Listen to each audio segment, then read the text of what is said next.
Okay, here's a quick explanation of how to shortcut this one on the study guide. Looking at the limit as x approaches infinity, all that matters is this, your exponents. Now, I'm going to write in general, here are your rules. Alright, when your exponent on top, and it has to be the biggest exponent, right? The only thing that matters is your biggest one, because it just dominates the other functions. So you're only looking at your fourth power at the top, your third power at the bottom. Since the 4 is bigger than 3, that means the top climbs faster than the bottom. So your limit as x approaches infinity is infinity. So your rules are, let's say that the function is like ax to the m over bx to the n. Just to help you sort this, a would be like the 8th, and then x is just x, and 4 would be like your m. This 4, coincidentally, would be your b, and this 3 would be your n. So the rules are, if your top power is bigger than your bottom power, then the limit, your limit as x approaches infinity is going to be equal to, so just to kind of sort this out in the table, if you have this right here, alright, if m is bigger than n, your limit as x approaches infinity is going to go to infinity. Okay? If m is less than n, in other words, if your bottom power is bigger, right? Your bottom power is bigger, then your limit as x approaching infinity is going to go to 0. Alright? And if m is equal to n, then it's actually going to be like the quotient of your coefficients. So what will happen is your limit will be a divided by b. Let me give you an example of these other two. So here's a rule for the second one.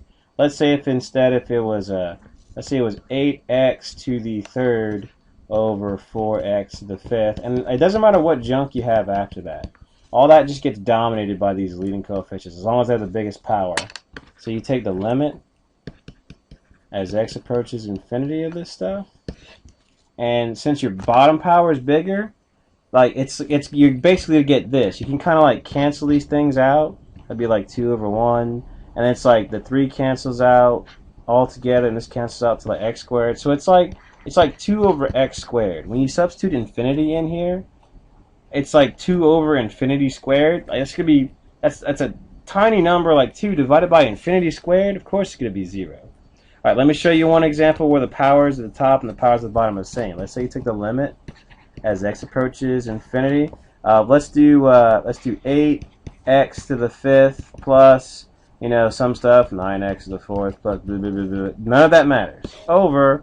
Let's do it over 3x to the fifth minus 9x to the third plus pi x to the second. None of that junk matters. All that matters is your big, assuming this is written in descending order, your big powers over here, your biggest powers, and since the m is equal to the n, the top power is equal to the bottom power, well, you can see how like the x to the fifth would cancel out with an x to the fifth, and your limit would be 8/3. So that's the case where it's like your limit is a over b. Your limit is when the powers are the same, the leading coefficient. So if the top power is bigger, the top dominates and your limit's infinity. When your bottom power is bigger, okay, then you're dividing by infinity, and so you're getting 0. Like, a number over divided by infinity would be like 0.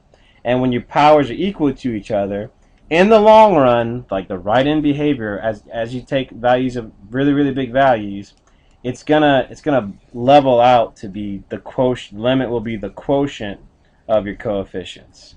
So a over b, in this case, 8/3. All right, that's how this works.